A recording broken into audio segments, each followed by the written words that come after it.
Ahora vamos a ver cuáles son las consecuencias de la falta de movilidad. Cuando hablamos de falta de movilidad es cuando hay congruencia entre la falta de elasticidad de los músculos y la falta de movilidad de las articulaciones. ¿Qué nos puede llegar a dar esta limitación? Un mayor riesgo de lesiones, ya que al no tener laxitud en las articulaciones ni en los músculos, se dan ese tipo de consecuencias. Ante el más mínimo movimiento se puede producir una lesión de estas partes blandas. También se da un peor aprendizaje de los movimientos. Por ejemplo, aquel que quiera correr y tenga poca flexibilidad va a hacer unas zancadas mucho más cortas, entonces la técnica de la carrera va a estar mal realizada. También es un obstáculo para utilizar las fuerzas, por lo cual se trabaja de forma poco económica. Volvemos al ejemplo de la carrera. Si tenemos troncos cortos, gastamos mucho más energía que si los tuviéramos largos. Al tenerlos más largos a los troncos, recorremos mayor distancia con menor gasto de energía. Y el cuarto punto es la disminución de la calidad de las realizaciones técnicas. ¿Qué pasa? Cuando uno realiza algún tipo de movimiento, si le falta la amplitud correspondiente, puede ser que no tenga la misma efectividad que si se realizara con la amplitud correspondiente. Entonces, por ejemplo, si nosotros hacemos algún tipo de salto, algún tipo de lanzamiento, mientras mayor sea la amplitud que tengan estos movimientos, más efectivos van a ser que si no tenemos ese tipo de flexibilidad. Las diferencias individuales. Cada persona tiene una flexibilidad totalmente diferente. Pero vamos a ver cuáles son las características generales que los diferencian. Por ejemplo, las mujeres son mucho más flexibles que los hombres, sobre todo en la zona de caderas y hombros. Otra de las características es que las personas que realizan actividad o ejercicios de fuerza y potencia son menos flexibles, y eso lo hablamos en otra oportunidad, ya que el acortamiento que se produce de los músculos, ¿sí?, por acción de reiterado trabajo de fuerza y potencia, hace que disminuya la flexibilidad. Los individuos inactivos también son poco flexibles, ya que se contracturan los músculos y las articulaciones dejan de tener ese rango articular o esa amplitud de movimiento que lo tenían antes. Y cada uno va adoptando posturas que son menos flexibles. Por eso, vamos al cuarto punto que dice que los vicios posturales son limitantes de la flexibilidad. El, por ejemplo, estar siempre sentado con los hombros hacia adelante y la cabeza agacha para estar todo el tiempo en una computadora, eso puede dar por resultado que se acomoden los músculos y se acorten de tal forma que la postura sea esa en forma permanente. Entonces, lo que hay que tratar es que eso no ocurra.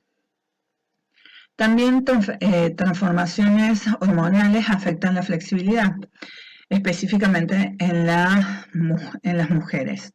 Existe una hormona que es la relaxina, que en el momento del parto es una de las más importantes porque es la que permite que la pelvis se abra para que pueda pasar el bebé. Entonces, en sí, esa hormona la tienen tanto los hombres como las mujeres, pero las mujeres la tienen incrementada en sus valores en mayor cuantía a lo largo de toda su vida, ¿sí? Pero especialmente en el momento del parto es donde más se emite esta hormona. Y después, por último, tenemos las lesiones previas pueden producir una reducción del movimiento. Si, por ejemplo, esta persona ha tenido una lesión en un tobillo mal curado, este va a tener una limitación en la movilidad. ¿sí? Porque las cicatrices que dejan en los tejidos hace que estos sean mucho más rígidos. Entonces, al tener una articulación con tejido cicatrizal, se limita la amplitud y por ende la flexibilidad. Acá tenemos entonces un cuadro, un mapa conceptual que resume todo lo anterior. La flexibilidad es entonces la amplitud de movimiento de una articulación, que puede ser estática o dinámica, ¿sí? Y está limitada por los factores que son externos y factores que son internos. Los factores externos son la edad, la temperatura, el cansancio, el entrenamiento. También lo limita la hora del día. Por ejemplo, la temperatura, si es temperatura ambiente, ya hemos visto si hace frío o calor, puede ser si hace frío que la limite más y calor que la limite menos. Y también la temperatura articular, que esa se logra con una buena entrada en calor. Dentro de los internos también está la temperatura de la articulación, por eso es uno de los limitantes, si no está bien entrada en calor la articulación, de la flexibilidad.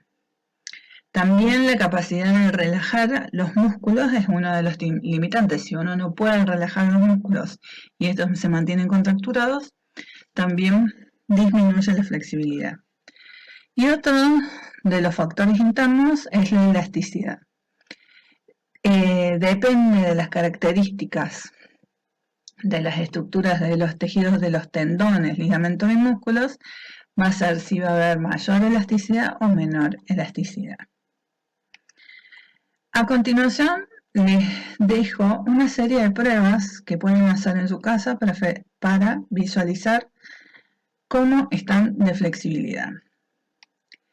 Estos testes del comportamiento muscular sirven para ver distintas regiones. Por ejemplo, esta es la región lumbosacra. El tronco va hacia adelante. Medimos cuánto pasa la mano del límite de los pies. Todo esto en mediciones en centímetros. En horizontal de espalda, levantar los brazos, ¿sí?, en la parte posterior y ver qué separación hay entre ellos. Ahí tenemos también la calificación dependiendo del acercamiento o no que tengan las manos.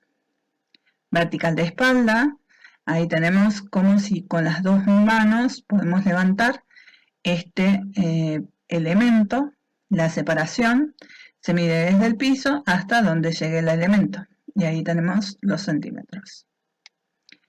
Dorso ventral, lo que vamos a hacer es la medición de desde dónde hasta dónde llega la cabeza separada del piso. Acá tenemos entonces también mediciones en centímetros. La separación del tronco desde el piso se toma como referencia el manubrio del esternón y ahí hacemos la medición y ahí vamos a tener los resultados para ver cómo es que está. Anterior de hombro, se cruzan los brazos y se ve la separación que existe entre ambos dos, ¿sí? Se mide desde el índice al otro índice cuánto se separan y dependiendo de eso es el grado de flexibilidad. En posterior, llevar las dos manos a la zona posterior de la espalda y llevar los codos hacia atrás tratando de juntarlos. Acá se puede ver también la separación que existe entre ellos. Tobillo plantar es estirar la punta del pie y tratar de tocar el piso dependiendo de la separación que exista. Es la valoración que tenemos aquí también. Esto es separar desde la pared, la punta del pie. Tobillo dorsal se llama. Otra prueba es la sentadilla, ¿sí?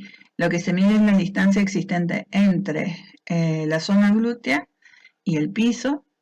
Si se puede pasar más de los 90 es positivo y si no se puede pasar más de los 90 sin despegar los talones del piso es negativo. ¿sí? Entonces, lo que hay que lograr es que los talones estén bien apoyados y que los glúteos bajen lo más que puedan.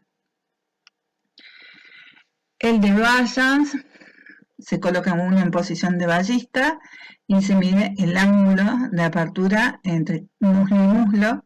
Entonces acá tenemos todas las gradaciones. Garrocha, llevar el tronco hacia, o también llamado posición en vela, ¿sí? Lo que se mide en la distancia desde el tronco hacia la pared. La de abductores en las cuales tenemos que separar las piernas y tratar de que la zona del pubis se acerque lo más que se pueda al piso. Ahí tenemos entonces otra de las mediciones. Eversión de tobillos, llevar la punta de pie hacia afuera y medir el ángulo de apertura. Ahí tenemos la gradación. El touch, ¿sí? Que ese nos permite ver si podemos pasar la línea. Es muy similar a la de tronco ventral, nada más que en posición de pie. Flexión lateral del tronco, a ver si podemos llegar hacia las rodillas. Vertical de espalda de pie, ya la hemos visto en posición de acostado, ¿sí? A esta medición. Elevación de cadera hacia adelante, es flexionar la cadera, tratando de llevar el muslo más allá de los 90 grados. Torsión de tronco y flexión lateral de tronco con brazos elevados. Ahí se mide la distancia también existente entre el piso y las manos. Rotación de hombros con bastón. Tratar en ningún momento que las manos se separen ni tampoco suelten el bastón. Flexibilidad de hombros. Tratar de que con las manos se toquen o lleguen en contacto por lo menos la punta de los dedos a nivel de la espalda y ver cuál es la diferencia que puede llegar a existir en distancia si no se tocan. Y la flexión profunda de hombros, en la cual de una sentadilla de 90 grados se lleva el tronco hacia adelante y hay que tratar en lo posible de llegar lo más profundo y atrás con la punta de las manos. Ahí se ve flexibilidad de tronco, sí, y específicamente flexibilidad de hombro.